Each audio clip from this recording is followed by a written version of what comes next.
आज काबुल में अफगानिस्तान के लोग तालिबान का विरोध कर रहे हैं। लेकिन क्या आप जानते हैं कि आज से 106 वर्ष पहले यानी वर्ष 1915 में इसी काबुल में एक देशभक्त भारतीय ने भारत की पहली निर्वासित सरकार का गठन किया था। शायद आपको यह पढ़ा ही नहीं गया होगा या मालूम नहीं होगा। इस सरकार और इसमें शामिल दूसरे देशभक्त नेताओं से अफगानिस्तान के लोग बहुत प्यार करते थे और अफगानिस्तान के लोगों ने तब भारत की आजादी का समर्थन किया था। काबुल में भारत की पहली निर्वासित सरकार का गठन करने वाले इस राष्ट्रवादी नेता का नाम था राजा महेंद्र प्रताप सिंह। राजा महेंद्र प्रताप सिंह एक पत्रकार भी थे, एक स्वतंत्रता सेनानी भी थे, क्रांतिकारी भी थे और समाज सुधारक भी थे। तो आज इस दौर में जिस वक्त काबुल की तस्वीरें आप हर रोज देखते हैं, राजा महेंद्र प्रताप सिंह एक ऐसे देशभक्त थे कि उनके बारे में आज आपको जानना चाहिए। आज देश भर को जानना चाहिए कि कैसे अफगानिस्तान और भारत का एक रिश्ता है। जब अफगानिस्तान को जरूरत थी तो भारत के लोग साथ खड़े रहे और आज भारत के लोग भी अफगानिस्तान के साथ खड़े रहने चाहिए। राजा महेंद्र प्रताप सिंह का जन्म 1 दिसंबर 1886 को अलीगढ़ के मुरसान राजघराने में हुआ था। लेकिन कहा जाता है कि उन्हें हाथरस के राजा हरनारायण सिंह ने गोद ले लिया था और उन्हें अपना वारिस घोषित कर दिया था। वर्ष 1914 में राजा महेंद्र प्रताप सिंह जब 28 वर्ष के थे तब वो भारत से बाहर चले गए थे। वो चाहते थे कि वो ब्रिटिश सरकार के खिलाफ दुनिया के अलग अलग देशों का समर्थन हासिल करें। इसके अगले वर्ष यानी 1915 में वो स्विट्जरलैंड, जर्मनी, वियना और टर्की से भारत की आजादी का समर्थन हासिल करके काबुल पहुंचे और वहां उन्होंने भारत की पहली निर्वासित सरकार का गठन किया। उन्होंने इसके लिए काबुल का चयन किया। और काबुल का चयन क्यों किया? इसलिए क्योंकि यह भौगोलिक रूप से एक महत्वपूर्ण जगह थी। तब भारत की सीमाएं अफगानिस्तान से मिला करती थी। भौगोलिक रूप से अफगानिस्तान चीन के भी करीब है। अफगानिस्तान की सीमाएं उस समय के रशिया से भी मिलती थी और यहां यह टर्की भी बहुत करीब था और टर्की और रशिया के रास्ते यूरोप जाना आसान था।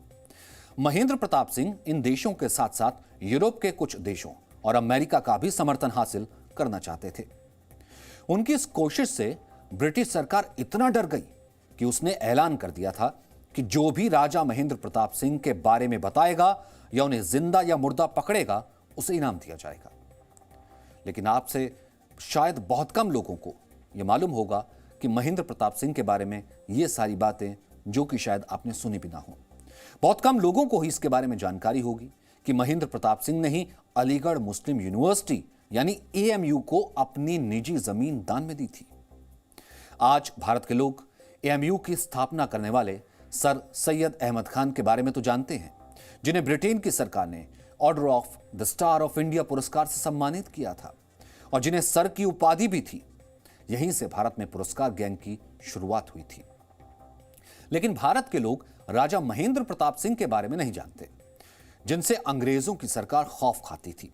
लेकिन अब राजा महेंद्र प्रताप सिंह के नाम पर अलीगढ़ में ही एक नई यूनिवर्सिटी शुरू की जाएगी, जिसका भूमि पूजन 14 सितंबर को खुद देश के प्रधानमंत्री नरेंद्र मोदी करेंगे। बहुत सारे लोग कह रहे हैं कि यह फैसला इसलिए लिया गया है क्योंकि राजा महेंद्र प्रताप सिंह एक जाट नेता थे। उत्तर प्रदेश में जाट वोटर्स अच्छी संख्या में हैं और आने वाले विधानसभा चुनाव से पहले बीजेपी इन वोटर्स को अपने पक्ष में करना चाहती है। लेकिन आज राजा महेंद्र प्रताप सिंह के बारे में जो हम आपको बताएंगे उससे आपको समझ में आ जाएगा कि वो किसी विचारधारा, पार्टी, धर्म और जाति से कितने ऊपर थे। राजा महेंद्र प्रताप सिंह वर्ष 1895 से 1905 तक अलीगढ़ मुस्लिम यूनिवर्सिटी के ही छात्र थे। लेकिन तब इसका नाम मुहम्मदन एंग्लो ओरिएंटल कॉलेज हुआ करता था, जो 1920 में अलीगढ़ मुस्लिम यूनिवर्सिटी में बदल गया। राजा महेंद्र प्रताप सिंह ने ही वर्ष 1929 में एएमयू के विस्तार के लिए अपनी 3 एकड़ जमीन दान दी थी। राजा महेंद्र प्रताप सिंह ने यह जमीन 90 वर्ष की लीज पर दी थी, जिसके लिए वो एएमयू से हर साल सिर्फ 2 रुपए किराया लिया करते थे। आज इसी जमीन पर एएमयू सिटी हाई स्कूल और एक पार्क है। इस स्कूल में आज भी बड़ी संख्या में अलीगढ़ के छात्र पढ़ते हैं। लेकिन विडंबना देखिए, अलीगढ़ मुस्लिम यूनिवर्सिटी की स्थापना करने वाले सर सैयद अहमद खान आगे चलकर टू नेशन थ्योरी के जनक बन गए और यही थ्योरी भारत के बंटवारे का आधार बनी। जबकि एएमयू से ही पढ़कर निकले राजा महेंद्र प्रताप सिंह ने दुनिया भर में भारत की आजादी की लड़ाई लड़ी। फिर भी लोग सैयद अहमद खान को तो जानते हैं, लेकिन राजा महेंद्र प्रताप सिंह के बारे में लोगों को ज्यादा जानकारी नहीं है। राजा महेंद्र प्रताप सिंह की ही कोशिशों का नतीजा था कि वर्ष 1914 से 1919 तक पहले विश्व युद्ध के दौरान जर्मनी और टर्की जैसे देशों ने भारत की निर्वासित सरकार को मान्यता दे दी थी, जिसके राष्ट्रपति खुद राजा महेंद्र प्रताप सिंह थे। उन्होंने मौलवी बरकतुल्लाह को प्रधानमंत्री बनाया था। इस सरकार के गृहमंत्री थे मौलवी उबैदुल्लाह सिंधी और चंपक रमन पिल्लई को इसका विदेश मंत्री बनाया गया था। इस निर्वासित सरकार का नाम था हुकूमत मुख्तार हिंद, यानी आजाद हिंदुस्तान की सरकार। जो लोग महेंद्र प्रताप सिंह को जाति धर्म से जोड़ रहे हैं, उन्हें पता होना चाहिए कि राजा महेंद्र प्रताप सिंह एक हिंदू परिवार में पैदा हुए थे। उन्होंने मुस्लिमों के कॉलेज से शिक्षा हासिल की और उनका विवाह राजकुमारी बलबीर कौर से हुआ था, जो एक सिख थी। राजा महेंद्र प्रताप सिंह खुद जाति प्रथा के खिलाफ थे। 1911 में उन्होंने दलितों के साथ खाना खाकर भारत को छुआछूत के खिलाफ संदेश दिया था। यह तब की बात है जब टेलीविजन कैमरा नहीं हुआ करते थे। दलितों के साथ खाना खाते हुए नेताओं की तस्वीरें खींचने वाले पत्रकार नहीं हुआ करते थे और न तब सोशल मीडिया हुआ करता था। राजा महेंद्र प्रताप सिंह ने यह सब प्रचार के लिए नहीं किया, बल्कि वो पूरे देश को एक करना चाहते थे। आज उत्तर प्रदेश के मुख्यमंत्री ने भी अलीगढ़ पहुंचकर इस नई यूनिवर्सिटी के प्लान का निरीक्षण किया। उन्होंने इस मौके पर क्या कहा, आपको वो सुनवाते हैं। फिर हम आपको यह बताएंगे कि महेंद्र प्रताप सिंह ने अपना नाम बदलकर पीटर पीर प्रताप सिंह क्यों रख लिया था। प्रस्तावित कार्यक्रम राजा महेंद्र प्रताप सिंह जी, जो एक महान स्वतंत्रता संग्राम सेनानी थे, शिक्षाविद थे, समाज सुधारक थे, उनके नाम पर राजा महेंद्र प्रताप सिंह राज्य विश्वविद्यालय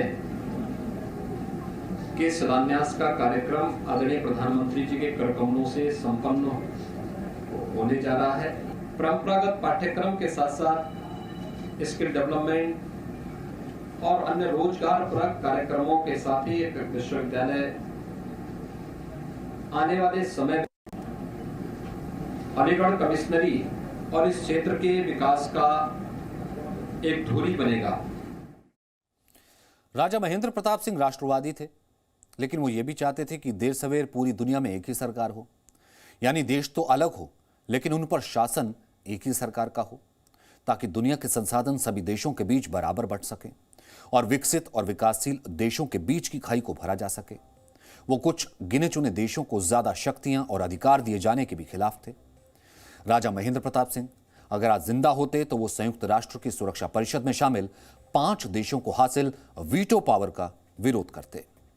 कुल मिलाकर राजा महेंद्र प्रताप सिंह न सिर्फ भारत को आजाद कराना चाहते थे, बल्कि वो एक नया वर्ल्ड ऑर्डर भी बनाना चाहते थे। समाज सुधार के कार्यों के लिए वर्ष 1932 में उनका नॉमिनेशन नोबेल पुरस्कार के लिए भी हुआ था। महेंद्र प्रताप सिंह ने वर्ष 1914 में भारत छोड़ दिया था और ब्रिटिश सरकार नहीं चाहती थी कि वो भारत वापस आए, लेकिन पूरी दुनिया पर महेंद्र प्रताप सिंह का इतना प्रभाव था कि 1946 में ब्रिटिश सरकार को उन्हें भारत आने की इजाजत देनी पड़ी। पूरे 32 वर्षों तक निर्वासन में रहने के बाद महेंद्र प्रताप सिंह भारत लौट आए और देश वापस आते ही वो सबसे पहले महात्मा गांधी से मिलने गए, जो उस समय महाराष्ट्र के वर्धा में थे। महेंद्र प्रताप सिंह भारत की आजादी के बाद भी भारत में समाज सुधार के लिए लड़ते रहे। वो पंचायती राज के बहुत बड़े समर्थक थे और भारत के युवाओं को आधुनिक शिक्षा देना चाहते थे।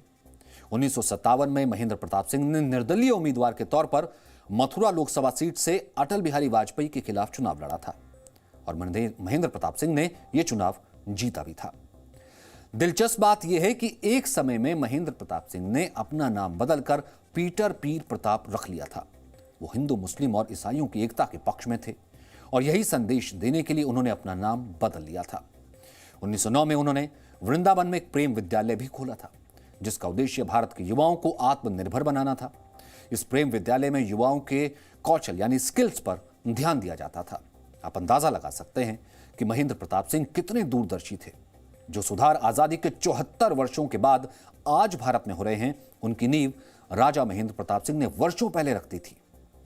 सबसे बड़ी बात यह कि भारत के नेताओं ने पूर्ण स्वराज की मांग वर्ष 1929 में रखी थी। जबकि राजा महेंद्र प्रताप सिंह ने 1915 में ही पूर्ण स्वराज की मांग रख दी थी।